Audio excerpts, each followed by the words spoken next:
Hello again. Here we are to show the second half of installing the dip net bag onto the frame. We start with the tie off of the twine, starting to tie on to the frame. So we start with a clove hitch.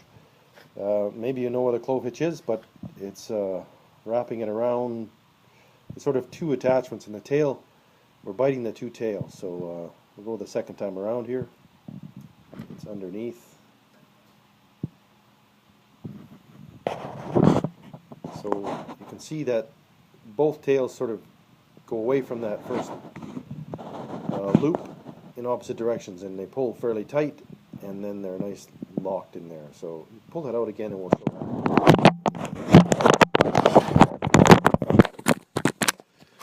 that. Okay. And here we go. So as you go through, we use the end of the needle as though it was the twine. She's holding the tail end to the inside, and then she's going to go around again in the same direction all the time, this time on the opposite side, so that always away from you. Always away from you, and the tail pulls out. There you have them pulling in opposite directions, so we pull that nice and tight. That's right, and we would suck it up tight, and then we would tie them together. So that's how we're going to start to attach the twine to sew the mesh on. So we'll go for that. You can cut that off if you want. Aren't we going to tie onto the tail? Doesn't matter. We'll show them here. You got to cut it off, right? Just cut it off. It's not tight enough. Okay. All right. So I'm not going to do any of it really tight. okay. So we're starting here. We're sewing into the third mesh down, and then we're going to tie on the twine, and we'll start the sewing. Go ahead. And we're going to use a pattern here that we call 2 and 3. Because the mesh is so large, we're going to go through each one twice. That's the 2, and we're going to put a knot in every third one. So she starts off with the clove hitch here. Pull it nice and tight, and then we're going to tie the tail that's left hanging, we'll tie it together with it. So you could make a granny knot on top of it, and then we make a granny knot beside it at the end. Let's go ahead and show that. And this is really just it's not doing much holding, but it just makes this next part of the process easier. So yeah, you pull that nice and tight. So she's got the end of the tail there. Yep. And go ahead and pull her tight. So that's just really alongside. You can show how it slides. So this is just sliding on that twine, you see. But now, as she pulls it tight, then she can do one that's both of them. It's just a granny knot with both of them, so they're all locked together. There she goes. Yep, go ahead. Okay, so she'll pull that tight. Pull your knot through. Yeah, pull the knot through. Go ahead. There you go. All right, now the whole thing is attached together. We've got the tail, and we'll start moving along. So we're going to go always working in the same direction. She's hop to the, yep, and then hopping to the next mesh. She'll go two through the next mesh. 1, 2. It's important you keep the tension on, so she's sort of holding the twine tight. Whatever way she goes with her thumb there right now, she's holding the tension. She's off to the second one here. 2, 2, and then go one more.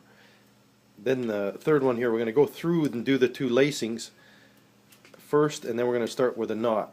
Start the knot. So first, if you go through that mesh, and then a knot is another time through, and then underneath the twine. So we call this a half hitch. Go ahead, show that. So we're going through it again, but underneath the twine. And as we pull up, you'll see that it'll. Yeah, go ahead. It's pulling up and getting caught underneath it. So that's a single half hitch. Now we're going to do a second one of those in order to complete the knot. And the second one falls on the back side of the knot, opposite the direction we're moving. So she puts them right nice tight together. Once you kind of have it moving in there, you can use your finger to guide the twine and pulling vertically. Yep. And then we make it nice and tight. And there you have a section. That's one pattern. Now she continues on to the next set.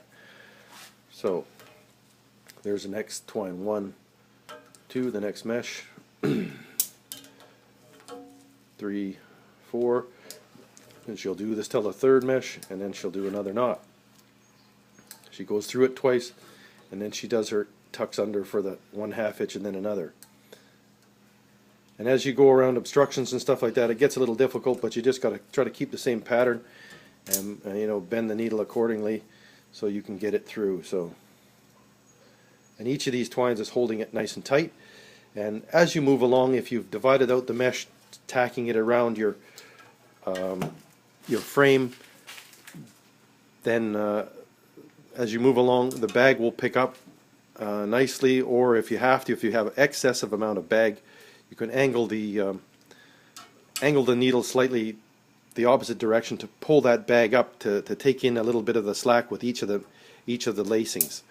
And we just continue to work our way around the whole frame, and in the end we would overlap the start there and do some knots to tie it off, and tie the very end tail off to a single point like one of the strands of the mesh.